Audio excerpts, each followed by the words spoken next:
Welcome to our Windows Privacy and Security Guide, an all-in-one place where you will learn all the tips and tricks to make Windows as safe as we can possibly make it. Just use Linux, man. Yes, people, Linux is totally an option, and we'll be covering that in another desktop guide, so subscribe for when that comes out.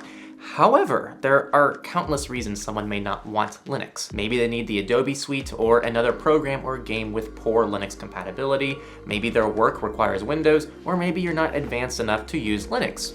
No shame. Today, we're gonna take Windows as far as we can, and just be aware we are dealing with a privacy-invasive operating system and essentially applying band-aids here. We have 3 zones. Zone 1 shouldn't impact day-to-day usage, so I recommend you implement everything within it. Zone 2 will require small changes that may impact convenience, and Zone 3 is for those looking to go above and beyond. This is mostly a guideline, and your specific needs may vary depending on your threat model. If you want to learn how to threat model and develop a plan in deciding what you want to protect, refer to this great source in the description. You'll find links for resources in the description as well, and yeah, let's get started. Your device's password is your first form of protection on your device, making it not only an important thing to secure, but an easy thing to implement. Use a strong password. If your device is locked out and requires a password, having a strong one will be your first line of defense. And yes, we recommend using the offline account for Windows rather than creating a Microsoft account. Following the advice of Edward Snowden and countless other tech professionals, I recommend using a passphrase, something easy for you to remember, but very difficult to hack. Like Margaret Thatcher is 110% sexy. Wow. As a side note, make sure notifications as well as any voice assistants and settings toggles are not publicly accessible on your lock screen. Once you set a strong password, you may then have the option to utilize biometrics. These typically suffer 3 problems. 1, they can be cracked fairly easily. 2, they fall under different legal jurisdictions in some countries, meaning you can be forced to unlock your device if it's utilizing biometrics. And 3, some users have privacy concerns behind biometric data stored on their devices. Passwords you use on websites are a commonly left out part of your security. If you use the same or similar password for all of your services, one breach can very easily lead to the others being breached since they utilize the same or similar credentials. Make sure, at least in Zone 1, that you are using strong, unique passwords. I'll leave a source on what that means and different methods of doing it. Zone 2 will go further into this. By default, Windows does not encrypt your files. It's kind of crazy. Even with a Windows login password, anyone can gain access to your files in just a few minutes with little to no technical knowledge. I don't know why no one talks about this. Watch our video demoing how this is done. To prevent this, use full disk encryption. It should be a staple. Windows has BitLocker built into the Pro version because security is paywalled by Microsoft for some reason. So if you're on Pro or higher, just go into your settings and enable BitLocker. If you're someone who doesn't pay for their operating system, aka Windows Home users, we recommend really any form of full disk encryption, though our top recommendation is Vericrypt, a great free and open source tool. However, we also believe proprietary full disk encryption is still better than no full disk encryption, so feel free to explore different options. Similarly, if you have any external USBs or external drives for backing up your data, we encourage you to use Vericrypt on those devices as well. We have an in-depth guide covering how to use this tool to make it easy to understand for everybody. Antiviruses are tricky as they can improve security with often a detrimental impact to your privacy, as they pretty transparently tell you how much of this data they collect. The first thing everyone should do is stop using their free antivirus from a commercial company with no business model. Just don't. Up next, we recommend most people just stick with Windows Defender. It's free, it's effective, and it's frequently improving. Windows already collects a lot of your information, so at least this way you can prevent 2 companies from getting access to it. There are a few exceptions for people who may want a paid solution, though not many fall into that boat. We have a Go Incognito lesson that dives deeper into this. For most of you watching, Windows Defender is definitely the way that we want to push most of you. Your browser has the ability to track everywhere you go on the internet. Ensuring you are using something with proven security and privacy is paramount to protecting your web traffic. The newest version of Edge actually isn't terrible. It's improved quite a bit. But Brave and Firefox are better options, as well as the Tor browser. We'll talk more about these browsers and your different options down the road, but for now, just avoiding regular Google Chrome is a good first step. We have a top 5 browsers video which goes into your options and the pros and cons of each one. Similar to your browser, your search engine also has the capability of tracking everything you do on the internet, which major companies like Google do. The two mainstream recommendations are DuckDuckGo and Startpage. So see if you can implement one of those within your browsers, or use something else with privacy and open source in mind, like search.me. Your IP address uniquely identifies you on the internet, and it's used by websites to track you. A simple way to prevent this is by utilizing a trusted VPN provider to handle your web traffic. As for which VPN to choose, the golden question. We do systematic, community-driven VPN reviews on our channel. I'll leave our most current top 5 best VPNs video as a card and in a description. We also have all of our open source tools on our website, including a chart where you can directly compare different services. DNS is a domain name service, and they are like a phone book for the internet, directing you to the sites you visit every day. The problem is most default DNS providers track your browsing, so use a DNS provider with privacy in mind. If you're using a VPN service, it likely includes its own DNS server, meaning you don't need to worry about this. If you aren't using a VPN, check out the DNS servers on privacytools.io and manually set them on your device. You can also utilize some browsers that utilize other DNS improvements if you choose to. This is broad, but less is almost always more when it comes to security and privacy. We actually just covered this in a recent video. Go check out our minimalism video. Each additional program and setting you utilize increases attack surface and the possibility of abuse with your personal information. If you're a person with a never-ending list of programs that you mostly never use, they are likely not just doing harm in the background with your data, but also negatively impacting storage space and power consumption. So delete them, or for the bloatware, uninstall as much as you can. Some programs like Discord have progressive web apps, so if you can utilize the web application within your browser and it'll function like the program, it's a great way to separate the program and keep it within your browser, which is typically safer and gives you more finite control of what it can do. Outside of programs and settings, try to frequently clear data you don't need, like old system logs, temporary data like browser cache, history and cookies, and any sensitive content that doesn't need to be on your computer 24/7. Tying into minimalism, there are lots of settings on Windows and its programs you may never use and are pointlessly collecting data about you as an individual. The general rule of thumb is, if you're not using it, turn it off. This may include things like Cortana, which, come on, does anyone use? And there are dozens of settings and features inside the Windows setting app I recommend disabling. Make sure to be thorough and double check every setting. Do not forget to go through each individual program setting as well to ensure nothing is needlessly tracking you on a program basis. And on a similar note, program and OS permissions should not be taken lightly. Unfortunately, in 2021, Windows is still kind of stuck in the past by not requiring individual permissions from programs to do certain things. Gosh man, macOS spoils you with this. So do what you can. There are some basic surface level settings you can work with. Some programs may have settings that stop the program from performing certain actions, and the best way to control this is using progressive web apps when they're available, because at least your browser does have some form of permission control. Most things you read about online, like the newest Windows exploits, are almost always patched through updates. The best thing to do, as annoying as they are, is to utilize automatic updates for your operating system, programs, and drivers. To keep up with the newest updates and concerns for all operating systems, check out our weekly news podcast Surveillance Report. And that's the end of Zone 1. Let's go ahead and move into Zone 2. FOSS stands for free and open source. This means the software's code is publicly accessible to the community. This also ensures you can verify the security and privacy behind the software. We have a video covering this more thoroughly. In general, I'd advise moving from proprietary to FOSS programs as much as you can. Yes, Windows itself is proprietary, but improvements are improvements. Some VPNs like Proton VPN, iVPN, and Mullvad have open source clients. Signal has a desktop program that's open source, and even things like screenshot tools, such as Greenshot, are open source tools that you can utilize on your computer. Just go through your list of programs one by one and type each of them into alternative2.net with the open source filter and see if there's something you can switch to. FOSS will typically honor you and your data better than proprietary solutions. Your computer is ironically used less for communication than you might think, at least in the context of direct contact with another individual or individuals. It's recommended to keep email in your browser to add an additional safety layer between an email and your operating system. In regards to what email provider to use, well, we have a nice video on that.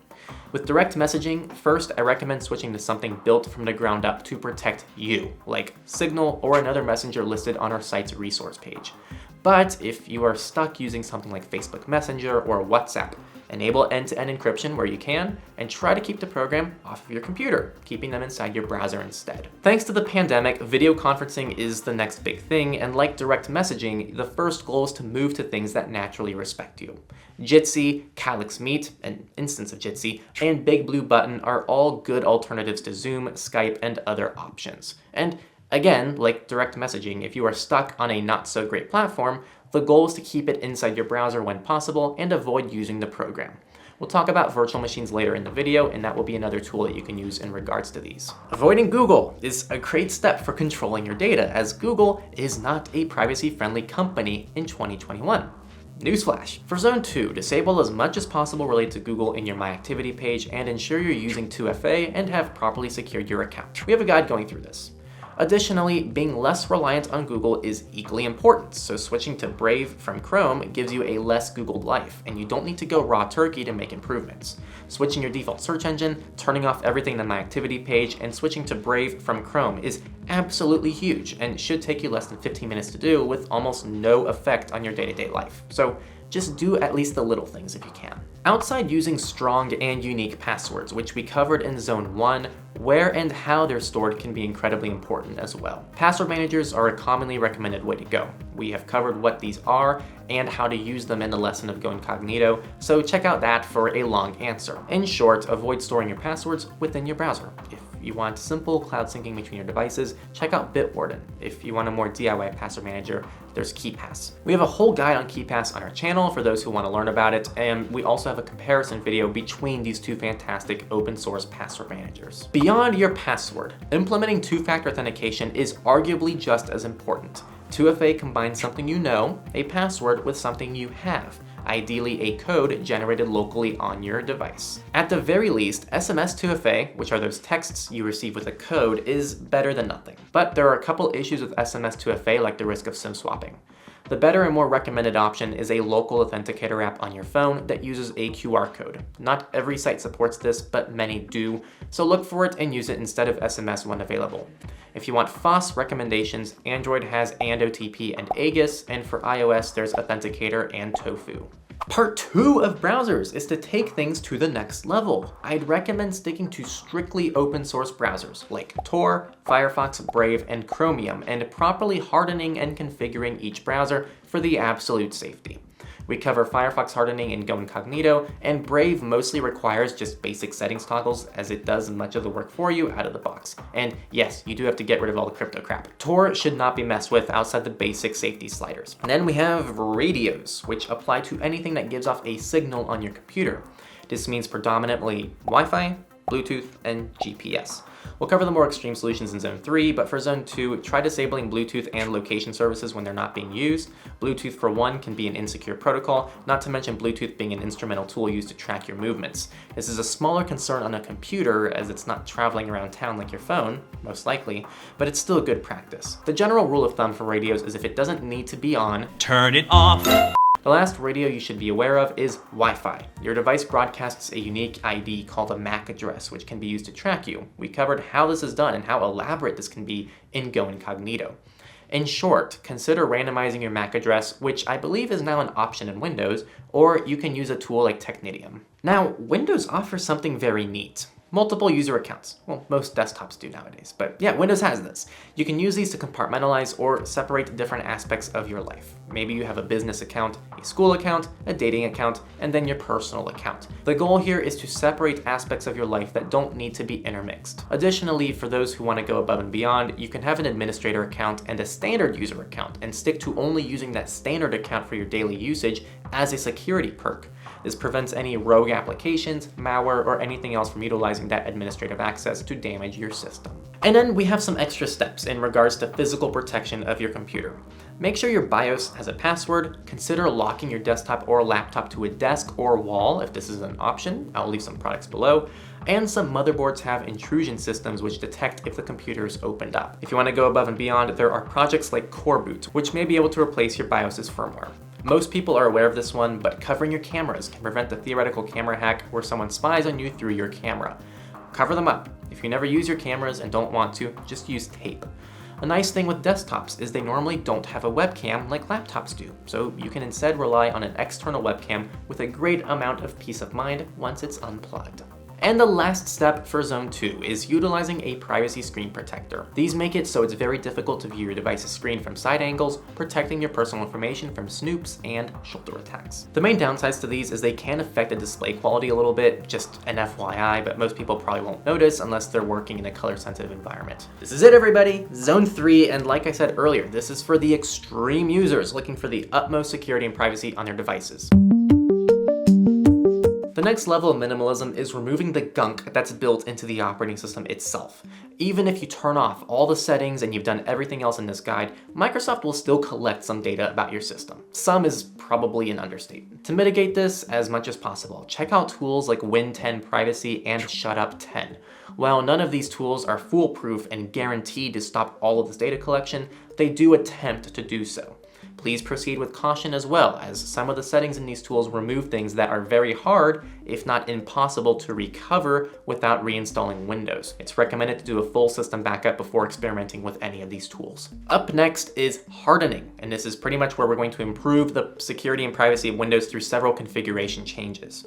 This GitHub repo, Windows 10 Hardening from Beer is Good, is a great starting point taking you through all the different settings and features you can implement to boost the security and privacy of your system. Additionally, Simple Wall from Henry PP, which is definitely clearly advertised for advanced users, lets you fine-tune network activity on your computer, which you can use to block unwanted things your system is doing in the background. To take Google a step further, you should fully delete it, or remove every trace of it on your system, unless you have some elaborate solution to properly compartmentalize Google on like a separate device, but that's an edge case. To repeat Zone 2, if this is all too extreme, at the very least, ensure you've handed over as little personal information as possible to Google, disabled analytics performed by them in the settings, disabled as many features as possible. You guys get the point. Go back to Zone 2 if you want to see that again. And kind of a side note, make sure to delete social media too. I hope that was a given, but I should specify that social media should probably be deleted at this point. We just made a video talking about this and how awesome it can actually be. It's not just for privacy. You should totally delete it. All right, snip snip. These are those pesky cameras and mics. If you really don't want them and you want full peace of mind, consider removing them from your computer.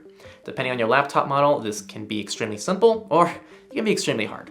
You can also snip the microphone and stick to only using the microphone on your earbuds or an external mic. This is for very extreme threat models, but the option is available. Do note that opening up your device may void its warranty. And finally, obviously this whole video has been about Windows, and as nice as Windows can be, sometimes it's actually easier to just switch your operating system, gatekeeping aside. So here are some things you can do or implement into your life to mitigate the invasiveness of Windows if you're still dependent on it. First, use virtual machines. We've covered using virtual machines for improving privacy and security in Go Incognito, our course, and it stands true for this video as well. You can use Linux as a guest OS for your Windows computer, or you can fully migrate to Linux and use Windows inside a virtual machine. Second, you can dual boot Linux and Windows on the same system, ideally on 2 separate hard drives, but you can do it on the same drive as well. This gives you a lot of compartmentalization while still letting you boot into Windows for certain things.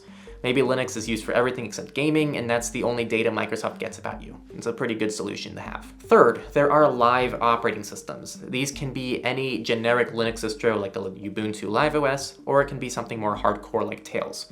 The point stands, if you are stuck on Windows, don't want VMs, and don't want a dual boot, but still need a safe place where you have peace of mind, you can always keep a nice flash drive that lets you access an OS that you can put a lot more faith in. And you can even use things like Ventoy Linux to install more than one operating system on a single drive. Fourth, there are actually variations of Windows, like Windows LTSC, that disable some of the telemetry collection and don't send as many feature updates while still providing security updates, which is very important. These are not easy to come by, at least legally, and are not recommendations I can make to a lot of people, but just be aware that this is an option. As for things like Windows AME, just don't, unless you have a good reason, but for most people, don't. They don't easily get security updates, and they publicly advertise that they are a privacy-only, security-second tool, which is something we discourage, as security and privacy are 2 important sides of the same coin. I encourage people to stick to the official OS when you can, and manually apply the patches if you choose to go this direction. I strongly discourage the use of Windows AME unless you have a very good reason for using it. And that, everybody, is how you make Windows as private and secure as we can. It's important to emphasize that improvements are improvements, and you shouldn't listen to those annoying people who immediately dismiss Windows without understanding why a user may be dependent on it, okay? We get you, we're here for you, we're listening. The OS you choose is your decision, and we will help you as much as we can to get you to where you need to go while still maintaining your configuration. If you like this video, we made an iOS and Android version of it so you can bring all of your devices to max safety. And we even made an all-encompassing Become Anonymous guide for broader advice applicable to everything. All of these use the similar three-zone system. Aside from this, if you really want to dive into the world of privacy, our Go Incognito course is a phenomenal way to not only learn the ropes, but finish feeling confident in your ability to protect yourself online. It's like 4 hours of just in-depth knowledge, so it's very well laid out. You're gonna learn a lot if you take that. Don't forget to like and subscribe, and a massive thanks to our supporters who believe in our mission in spreading privacy and security to the masses. I wanna thank you for watching, and I'll see you next time on Techlore.